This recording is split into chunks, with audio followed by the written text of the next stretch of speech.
boa noite. Eu sou o Cacau Menezes, seu criado obrigado. Estou aqui nas noites de quinta-feira na Record News apresentando o Conexão ND. Você sabe que o Conexão ND, de segunda a sexta-feira, cada noite tem um apresentador e cada noite esse apresentador tem a liberdade para escolher o seu convidado. A noite de hoje, já devidamente anunciado na minha coluna do jornal Notícias do Dia e no programa de hoje, Balanço Geral, é um cara que eu tenho muita simpatia, admiração, amizade, carinho e identidade. Rico sou eu. Ele está no andar de cima. Poderoso, amável, carinhoso, solidário, bem-sucedido, viajado, vivido, cheio de histórias para contar. Está na tela o nosso entrevistado de hoje, Pedro Pacheco Sirotsky, o Pedrinho Sirotsky, um dos herdeiros do grupo RBS do Rio Grande do Sul, que veio dirigir a empresa RBS TV e depois Diário Catarinense e as emissoras de rádio, as empresas da família em Santa Catarina, residindo em Floripa, onde estão sendo criados seus 4 filhos e 3 netos.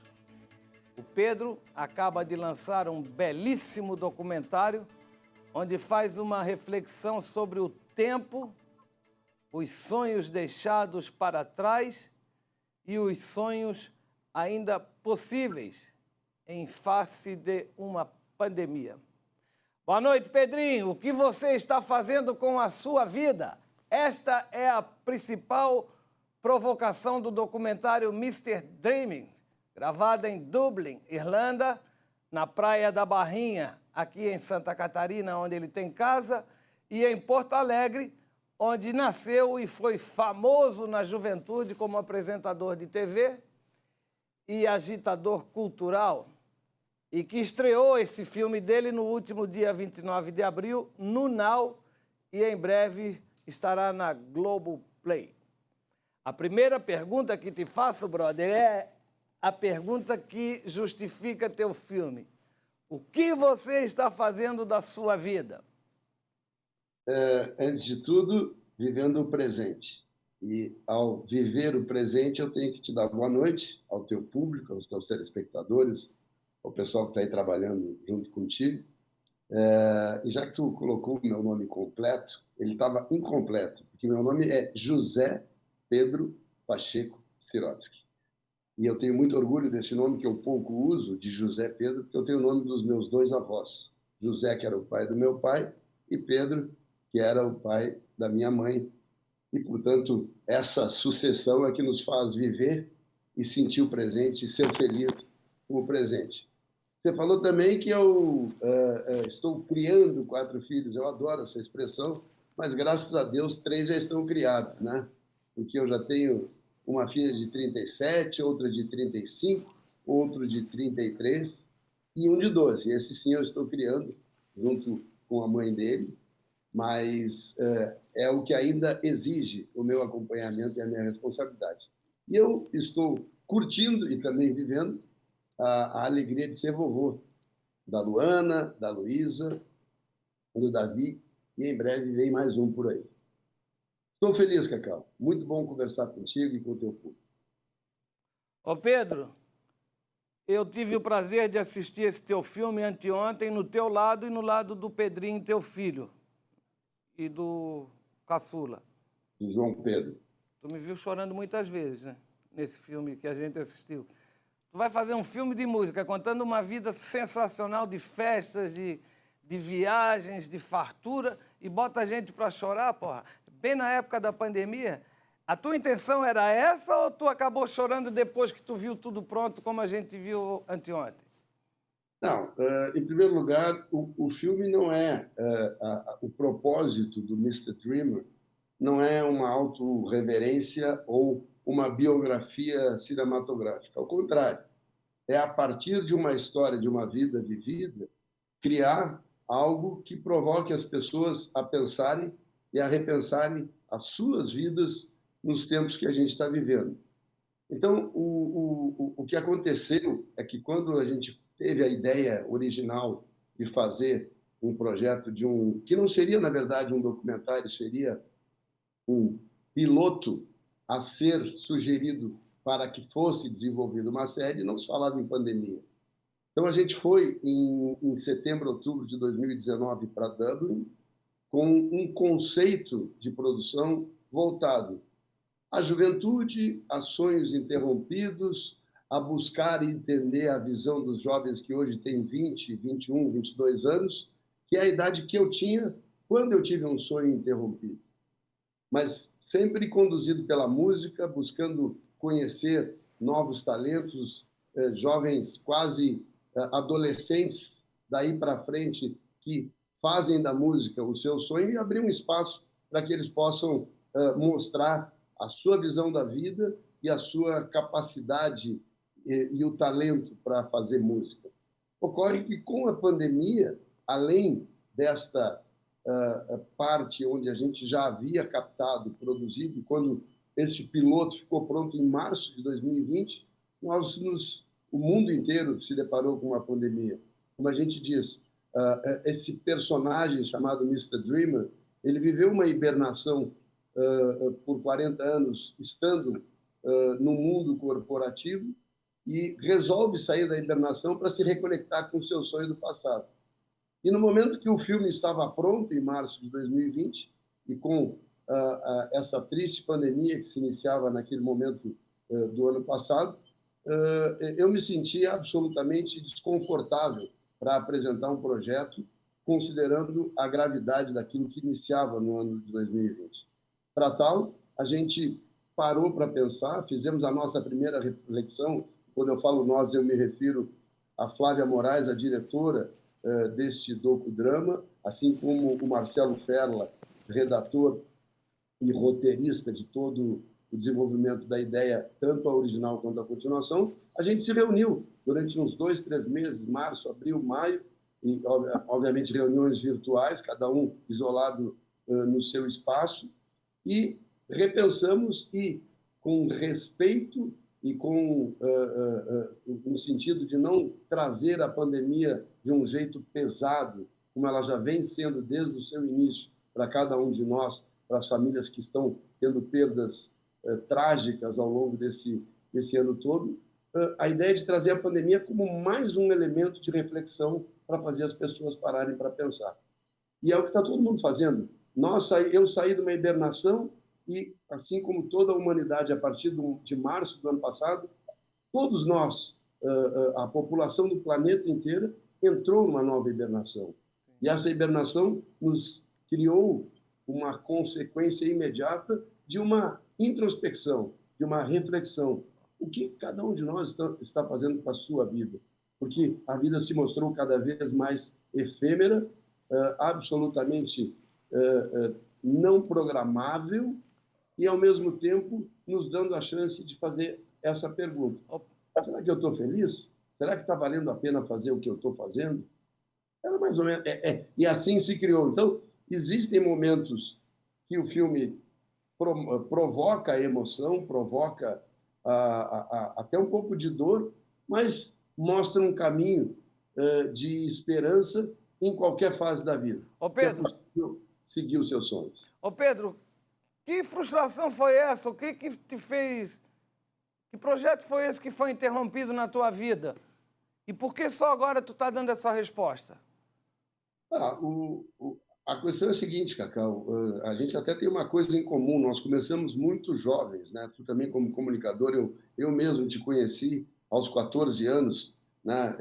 Levado pelo meu pai a uma cabine de rádio do Estádio Olímpico em Porto Alegre, né? Vendo um menino de 14 anos narrando uma partida de futebol. E o jogo era Grêmio e Metropol por algo chamado Copa, era uma outra Copa Brasil que existia na final da década de 60, início da década de 70.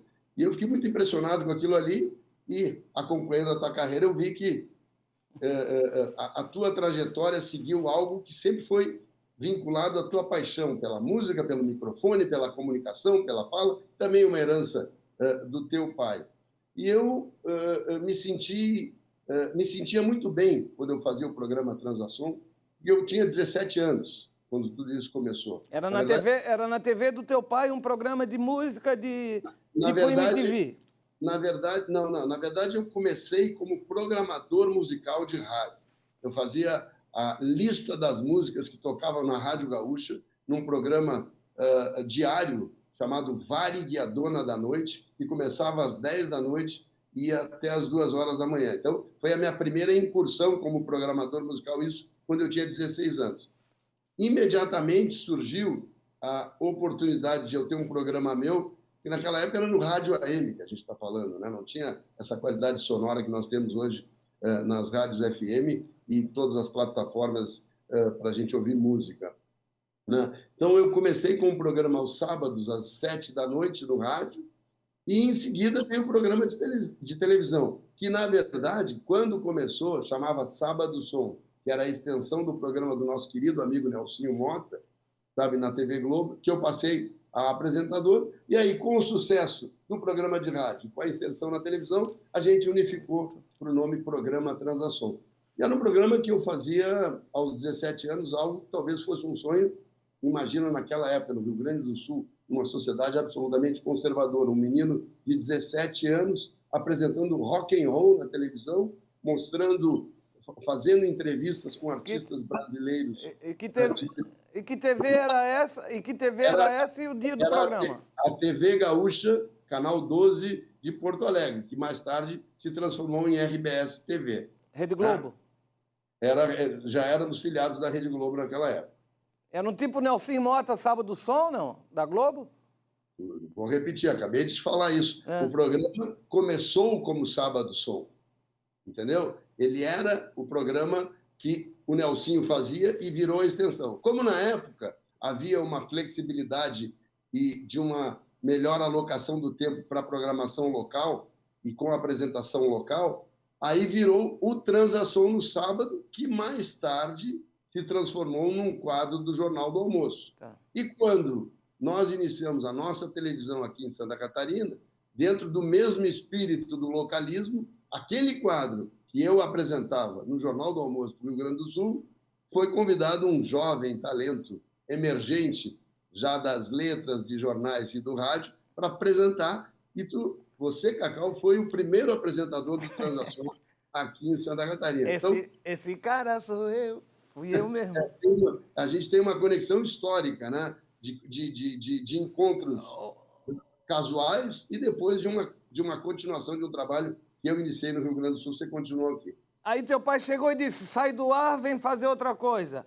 Essa foi a tua frustração? Essa foi a tua decepção? Não, eu não chamaria de decepção, mas eu chamaria de tristeza, porque eu estava fazendo algo que me dava muita felicidade e eu tinha o retorno do público através da audiência que já tinha, não é como hoje, né? Porque esse programa ele foi ao ar em 1974 e ficou até 1979. Então, não existia MTV, não existia nada estruturado. A MTV entrou no Brasil, se eu não estou enganado, no ano 2000. Tá? Nos Estados Unidos, a MTV começou em 1991. Então, aí você tem uma ideia, né, do impacto desse programa. E aí, com esse chamamento que meu pai fez para fazer parte do grupo da família de executivos, meu irmão já atuava na empresa há alguns anos, meus cunhados, na época, também já estavam, ou seja, no sentido do pai patriarca de trazer os seus filhos para fazerem parte da construção de um negócio, foi a maneira que ele encontrou de me trazer para mais perto, né? E me fez realmente, naquele momento, assim, ter um sentimento de interrupção de algo que eu não imaginava interromper. Ô Pedro, aí... eu tinha 22 anos, Cacau, eu não tinha capacidade e nem maturidade naquele momento para tentar enfrentar o meu pai, entendeu? Que era um cara muito forte, era um cara extremamente bem-sucedido, um construtor dos seus projetos e um pai muito charmoso. E, na verdade, Na hora que eu desliguei a chave do comunicador e liguei a chave de alguém que estava aprendendo a ser executivo, foi uma outra etapa da minha vida de muita felicidade, porque eu também conheci muita coisa na vida, aprendi como executivo, né? Mas aquele sonho vinculado à música, aquelas coisas que eu sempre, nunca se apagaram dentro de mim. Só que eu não imaginei, nunca planejei, porque a vida não é um planejamento, a vida é uma circunstância e uma intenção. Então, ô Pedro, aí tu encerrou a carreira de artista e veio ser empresário em Santa Catarina. Tu veio dirigir a empresa aqui. Quanto tempo tu ficou aqui? Não. A sequência do tempo é a seguinte. Eu terminei a minha atividade de televisão de comunicador em 79. Aqui. Eu não era artista, porque eu nunca me considerei um artista. Eu me considerava um comunicador, porque eu adorava me comunicar com o meu público. Artista outro... Artista é quem aparece em televisão, tá? Não, como diria Bruno Henrique, artista é outro patamar. A gente está mais na planície nesse sentido. Mas aí eu entrei profundamente na gestão das emissoras de rádio do Grupo RBS no Rio Grande do Sul. Eu passei a fazer parte da gestão da Rádio Gaúcha, da implantação da Rede Atlântida. Eu tenho muito orgulho de ser um dos fundadores da Rede Atlântida, né? Tudo começou lá no início dos anos 80, isso foi uma coisa muito importante para mim. E aí, em 1986, meu pai faleceu. Ele partiu muito cedo, ele morreu com 60 anos de idade, e eu perdi o teto, perdi o chão, fiquei assim um período bem atrapalhado, ainda que eu já tivesse a minha família formada, eu tinha 2 filhas pequenas, e eu tomei uma decisão, eu fui passar um ano fora, fui estudar nos Estados Unidos, eu morei numa cidadezinha chamada Claremont, ao lado de Los Angeles, e lá eu resolvi me desintoxicar dessa dor emocional, né? Pensar no que eu ia fazer. No final de 87, o meu irmão Nelson foi me visitar e oficialmente me convidou para vir morar em Santa Catarina, né? Para assumir a responsabilidade de ser, agora sim, um empresário de comunicação para liderar a empresa. E eu não esperava aquela visita e com esse convite, não que eu não desejasse um dia morar aqui, mas não estava no meu radar essa possibilidade. Até que eu gostei, tomei a decisão, vim para Santa Catarina em 1988 e atuei como executivo da empresa até o ano de 2003, quando encerro, aí sim, a minha função como executivo nas operações do grupo ao longo desse tempo. E foram anos maravilhosos, porque mesmo trabalhando como executivo, que é uma carga de responsabilidade muito grande, muito forte, mas eu não me desconectei da música. Eu pude colocar, digamos assim, o meu tempero de relacionamento com a música em vários movimentos. Aquele primeiro show internacional antológico de 1989, quando Rod Stewart aterriza em Florianópolis. Um ano depois, Eric Clapton. Alguns anos depois, Ray Charles, Julio Iglesias e até recentemente Paul McCartney. Então, eu dava as minhas, entre aspas, escorregadas para o mundo da música e da arte, sabe, num espírito empresarial, né? Sem perder tudo isso me dava muita satisfação, uma alegria, uma coisa de felicidade, mesmo estando no mundo corporativo. Ô Pedrinho, tá bom. Nós vamos fazer o primeiro intervalo comercial. O problema de um comunicador entrevistando o outro é conseguir tempo para fazer a pergunta. Mas, graças a Deus, hoje ele está falando mais do que o entrevistado, do que o entrevistador. Então, me alivia também, porque quando eu vou me ver, eu disse, meu Deus, estou falando mais do que os convidados. Hoje nós temos um cara com muita história e que é do ramo. Daqui a pouco, segundo bloco, ele vai falar desse filme que já está no Now e que vai para o Globoplay e que fala sobre a vida. Essa vida que foi interrompida num momento de despertar, de alegria, de se sentir famoso e reconhecido nas ruas de Porto Alegre e que ele transformou num filme e explica tudo isso daqui a pouco. E é um filme que você deve assistir porque ele é o ator, diretor, ator, roteirista, patrocinador, faz tudo. E a maior surpresa desse filme foi te ver como ator, cara. Eu não sabia que tu era bom, não. Mas mandasse bem. Depois ele vai dizer em qual escola que ele fez esse aprendizado todo aí, como é que se deu esse filme. Já tinha voltando.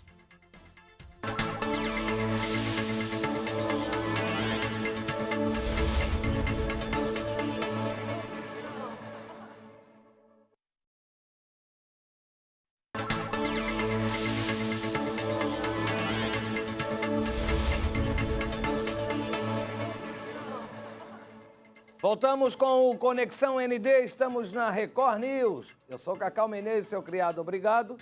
E hoje conversando com Pedro Sirotsky, José Pedro Pacheco Sirotsky, o Pedrinho do Transação, filho do seu Maurício, irmão do Nelson, e que veio para Santa Catarina, ficou aí um bom tempo dirigindo a empresa e depois também largou, o que eu não teria feito nunca, mas ele sabe o que faz da sua vida. Tanto sabe que virou ator, produtor, roteirista, diretor de cinema. Vai levar adiante essa ideia? Vai seguir nessa profissão ou para nesse? Em primeiro lugar, vamos esclarecer duas coisas, né? Número um, eu não sou ator profissional e, número dois, eu não sou ator amador. Tá? A circunstância desse projeto me levou a ter, de uma forma lúdica, né, a manifestação de como se um ator fosse sem o ser. Por que isso? Porque não é uma interpretação, é apenas uma confirmação com direção cinematográfica daquilo que é a minha vida. O que ocorreu é que, num determinado momento em que nós estávamos, primeiramente em Dublin, quando iniciamos as gravações, eu estava absolutamente à vontade, porque ali não havia nenhuma possibilidade de eu transparecer que fosse um ator. Ao contrário, eu estava conversando com pessoas, e quem assistiu ou quem assistir vai poder entender isso. Era uma conversa, eram bate-papos, eram interações entre uma pessoa curiosa de 60 e poucos anos com jovens de 20 e poucos.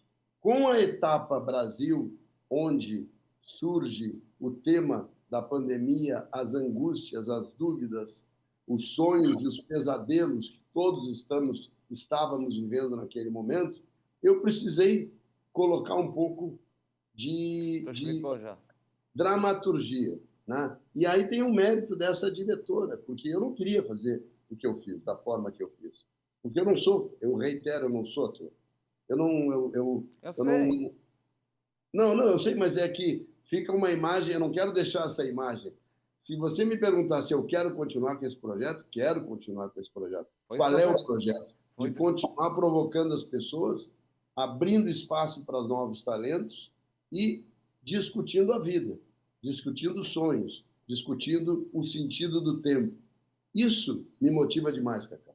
E como é que chegou na ANAL? E como é que isso vai te dar dinheiro, esse filme?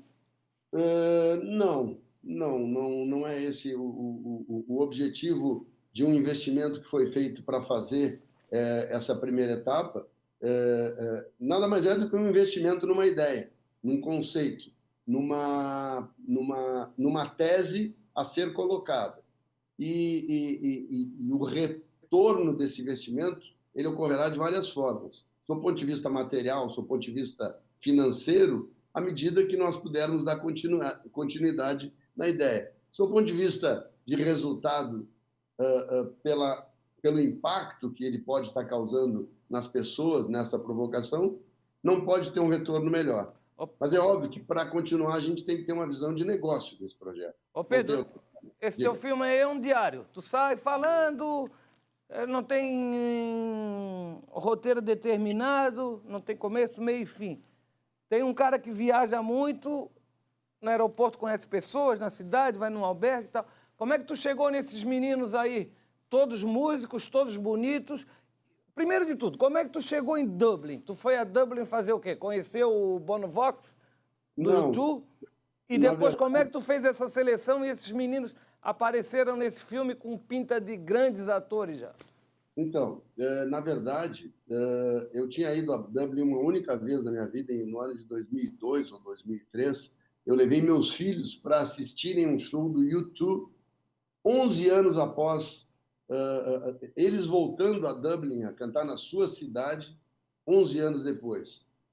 E eu queria mostrar um momento histórico, talvez os meus filhos não avaliassem do jeito que eu avaliava aquele momento, e eu fiquei encantado. Tanto é que depois, imagina um estádio do tamanho do Maracanã, eles tocando, cantando, depois de 11 anos na sua cidade.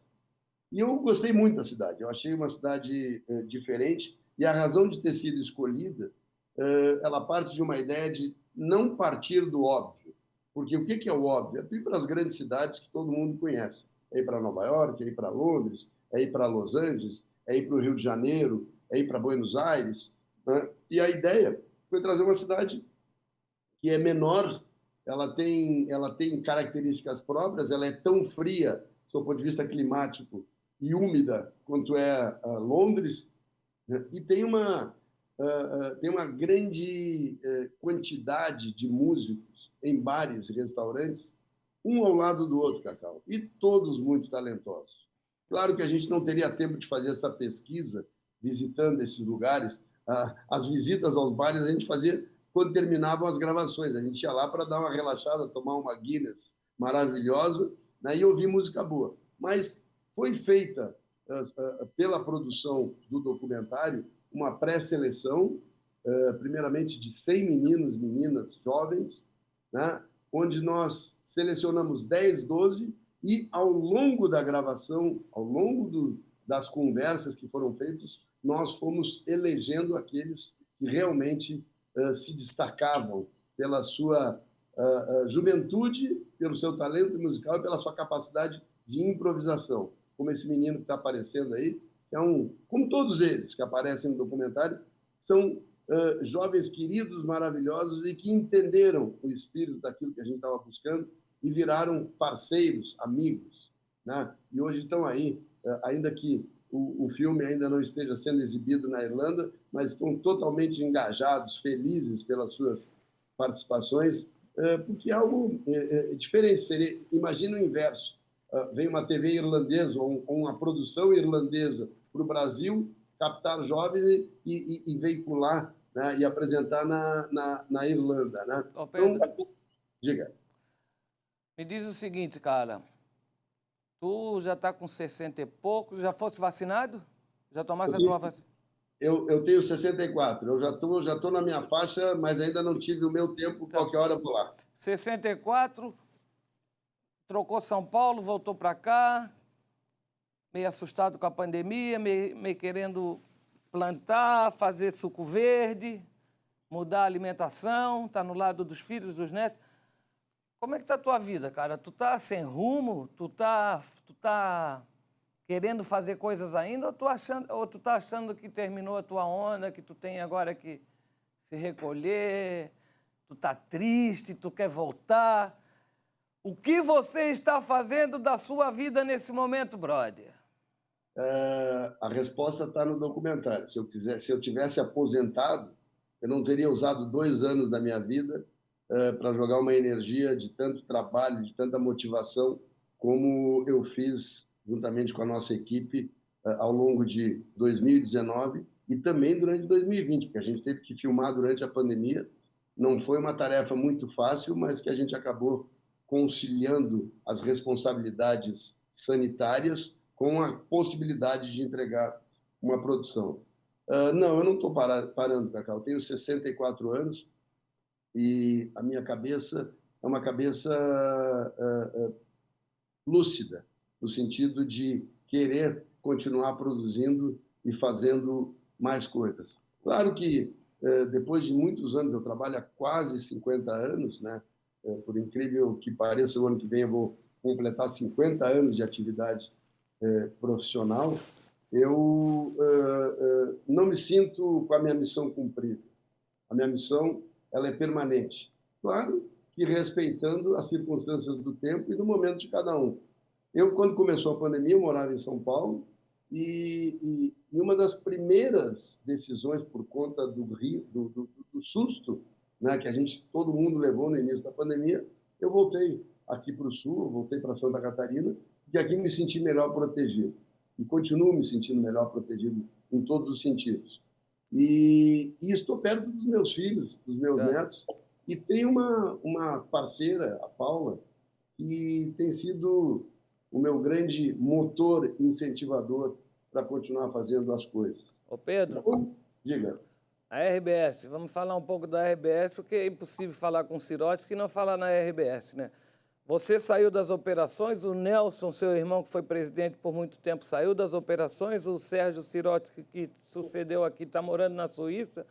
E a RBS, como é que está? Está na mão de quem? Como é que está o mercado? Está à venda ao Rio Grande do Sul também? Por que vender o Santa Catarina? Faz um resumo aí da empresa.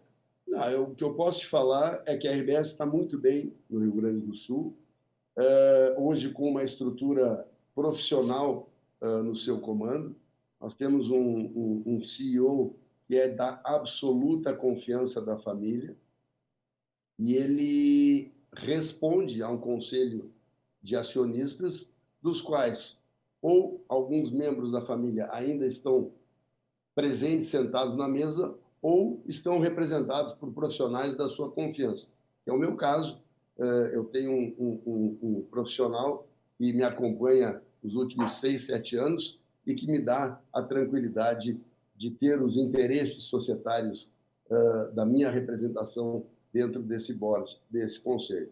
A RBS está muito bem, ela continua cumprindo a sua missão no Rio Grande do Sul, que é a missão da sua história desde 1957, e ela vai continuar atuando forte com seus vínculos comunitários e com seus valores muito claros daquilo que ela faz para o seu público. Nós continuamos sendo uma família que, mesmo afastados da operação, nós não perdemos a paixão pela comunicação, nós não perdemos a paixão pela atividade que nós atuamos. O que nós queremos é ter responsabilidade e entender as circunstâncias de um mundo que está mudando e cujas transformações e os impactos, principalmente da tecnologia, fazem com que cada um de nós tenha a sua reflexão com o que significa o negócio que a gente está. Mas está todo mundo feliz, está todo mundo em paz e todo mundo muito responsável sempre. Ô Pedro, tem muita gente na bronca com vocês, porque fizeram duplicação da 101, eventos, Papai Noel, shows internacionais, botaram o Santa Catarina no mapa internacional, Henrique, Carlos Menem, vinha todo mundo para cá, e de repente vocês me vendem uma empresa dessa para uma empresa farmacêutica, e aí, cadê o envolvimento? Cadê a continuidade? Cadê a identidade? Por que venderam? Por que venderam? Essa resposta não me cabe, Cacau.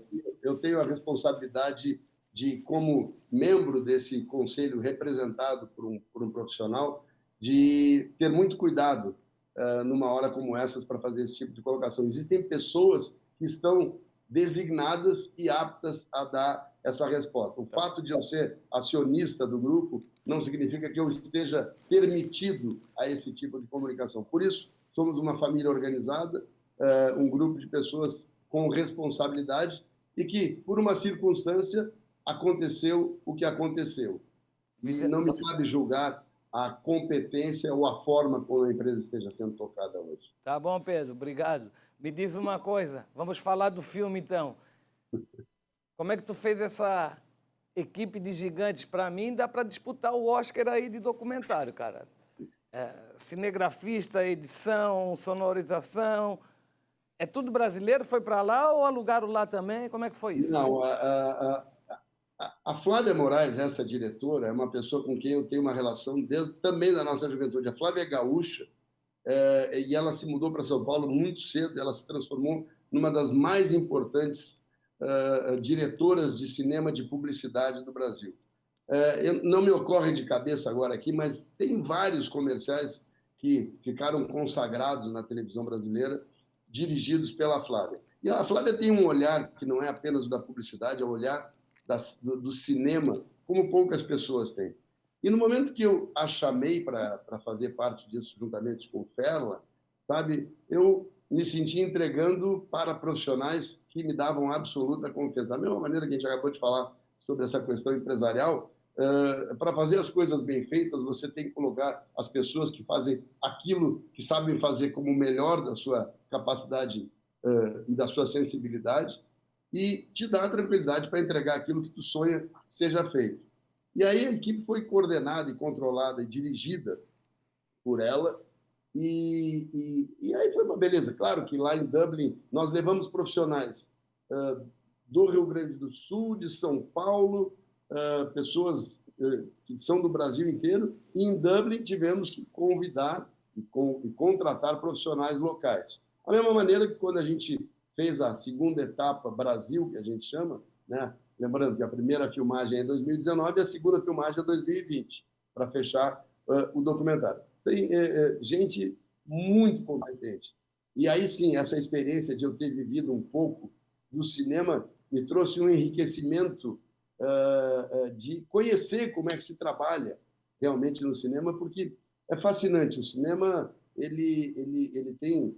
Nós que somos profissionais de televisão, Cacau, cinema é uma coisa totalmente diferente. Então, para assim, cada cena que aparece aí no documentário, eu posso te falar, assim, no meu caso, né? Eu gravei cada cena mais ou menos umas 10 vezes, umas 15 vezes. E tinha hora que eu ficava muito bravo, porque eu dizia, Flávia, eu não sou ator, porra, por que fazer tantas vezes? Se não vai sair melhor do que está, entendeu? Mas a diretora competente é essa, que vai até o limite daquilo que ela entende que seja o melhor. E eu me entreguei, eu me entreguei. Se ficou bom, eu não sei, mas eu acho que o documentário, a plasticidade e o tema dele nos dão muito orgulho. O nosso tempo acabou. Quem quiser assistir o teu filme agora à noite, pode? Pode. Entra no Now, que é a plataforma da Claro, né?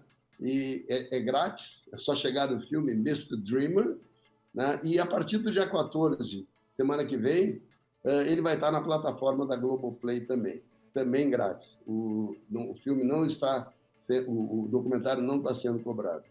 Pena que está terminando, porque como é bom conversar contigo, Cacau, como é bom bater papo, né? Tu é uma pessoa que faz parte da minha vida, eu tenho certeza que eu faço parte da tua, né? Porque a gente, nesses anos, primeiro de RBS, e mesmo tendo terminado o ciclo da empresa, e tendo terminado o teu ciclo lá, e tu continua agora fazendo esse trabalho bonito, como sempre faz todos os dias, sabe? A nossa relação, ela sempre foi inabalável. E a gente tem muita história para contar. Quem sabe um dia, um documentário sobre o que já vivemos. Muito obrigado, Pedro. A recíproca é verdadeira. Agora, vocês sentiram o meu drama, né? Eu novinho, começando na televisão, pego para fazer no Jornal do Almoço aqui o Transação, que tinha acabado lá, que foi criado pelo filho do dono. Desde a... Porra. Coitado de mim. Um beijo, obrigado, Pedro. A gente se vê por aqui. A cidade gosta muito de ti. E não nos deixe, por favor. Cá estou, daqui não sairei. No máximo, vou até minha casa de praia, mas esse é o meu novo circuito. O novo Pedro. O que você está fazendo da sua vida? Fazendo a mesma coisa que eu fiz desde que nasci. Vivendo da melhor maneira possível. Pedro Sirotsky, amanhã a gente se encontra no Balanço Geral a partir do meio-dia na NDTV. Muito boa noite, muito obrigado e até a próxima.